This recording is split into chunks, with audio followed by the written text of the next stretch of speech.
আসসালামু আলাইকুম। সোম্মামি পরিবারের পক্ষ হতে সবাইকে স্বাগত জানাচ্ছি। আজকে আমরা একটি নতুন ভিডিও নিয়ে চলে এসেছি।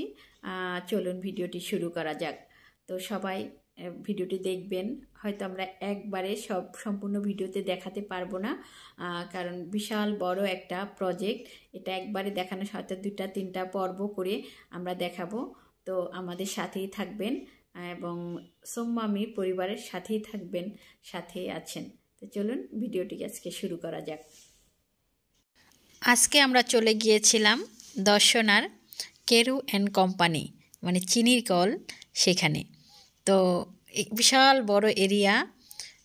তো এই যে আখগুলা, আখের যে ট্রাকগুলা, তো কিভাবে এই ট্রাকের মাধ্যমে আখগুলাকে নিয়ে এসে মেশিনের মধ্যে দিচ্ছে বাহির থেকে। এটা আমরা যতটুকু দেখলাম, এটা হলো বাহির সাইডটা। তো আমরা সবাই নেমে গেলাম আস্তে আস্তে। তো যে আমাদেরকে আজকে এই চিনির কলটা দেখাবে সে হচ্ছে আমাদের যে দুলাভাইয়ের ভাগিনা ইসমাইল। আমাদেরও ভাগিনা, দুলাভাই নেই আজকে। কিছুই মেনে নিতে হবে সব কিছুকেই। তারপরে যেহেতু পাশে আমাদের সব সময় যাওয়া হয় না, তো যেহেতু একটু সুযোগ পেলাম। এই যে গাড়িগুলো ব্রিটিশ আমলের কিছু গাড়ি আছে, একটু আগে যেটা দেখলাম আমরা সেই গাড়িটা, আর এগুলা ট্রাকগুলো এখনকার নতুন। তো অনেক পুরাতন নিদর্শন, যেটা আমরাও দেখিনি, আমাদের সন্তানরাও দেখেনি। দেখার মতোই একটা জায়গা। ব্রিটিশ আমলে ব্রিটিশরা তৈরি করেছিলেন, ব্রিটিশ সাহেবরা। এই যে এই গাড়িটাও, এগুলো সবই পুরাতন, কিছু রেখে দিয়েছে সাইডে। আর যেগুলো আছে এগুলো সব এই যে আখ টানার যে গাড়িটা, এটা আমরা বাহির সাইডটা দেখছি। বিশাল বড় এরিয়া, অনেক বড়। তো এই যে এই সাইডে বাম সাইড থেকে হচ্ছে সব আখের যে ট্রাকগুলা নিয়ে এসেছে। তো যাই হোক, আমরা ভিতরে ঢোকার সুযোগ পেলাম। এই যে কেরু অ্যান্ড কোম্পানি। ঢুকতেই আমাদের চোখে পড়ল বিশাল বড় লোহার যে ড্রাম মতো।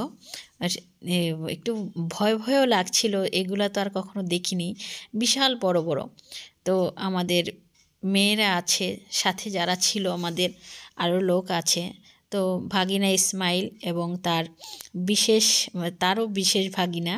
এখানে তারাই ঢুকতে পারে যাদের পাস আছে, কিংবা এখানে চাকরি করেন, কিংবা তাছাড়া সবাই ঢুকার হয়তো বা সুযোগ নেই। তো আমাদের ভাগিনা ইসমাইল আমাদেরকে দেখার সুযোগ করে দিয়েছে, এই জন্য ভাগিনা ইসমাইলকে একটু ধন্যবাদ জানাই। এই যে ভিতরে আমরা ঢুকতেই দেখলাম সবই রড আর লোহা, যেটাকে বলি লোহার যে পাত। এটা বিভিন্ন জাহাজগুলাতে যেরকম দেখা যায়, শুধু এই পাতগুলা লোহার। তো এইগুলো দিয়েই কিন্তু সিঁড়ি করা, এগুলো দিয়ে মেশিন। তো আমরা বাইরে থেকে একটু দেখছিলাম, এবং এই মেশিনগুলাই আর অনেক উঁচু। যদি আমি এইভাবে ধরি যে এটা 4তলা 3তলা এরকম উঁচু আমরা যদি ধরি, এতটা উঁচু হয়তো আমি ভিডিওতে সেভাবে নিতে পারছি না, কিন্তু যতটুকুই নিয়েছি বোঝানোর চেষ্টা করছি এবং দেখছি আমরাও। তো যাই হোক, আমরা একদিনে দেখাতে পারবো না, তো আমি ভিডিও করে নিয়ে এসেছি। আস্তে আস্তে আপনাদের অবশ্যই দেখাবো। এই যে এইগুলা সব মেশিনপত্র, বড় বড় মেশিনপত্র, আর সবই মেশিনপত্রের জিনিস দেখার মতো এবং ঐতিহ্যবাহী একটা জায়গা, যেটা সবারই দেখা উচিত। সবার দেখার হয়তো বা সুযোগ হয় না। আমি যেমন, আমার বয়স 40 হয়ে গেছে, দেখা হয়নি। তো যাই হোক, আমাদের ভাগিনা আবার প্যান্টেন একটু সোজা করে নিচ্ছেন, যেহেতু আমাদেরকে উপরে নিয়ে যাবেন আস্তে আস্তে।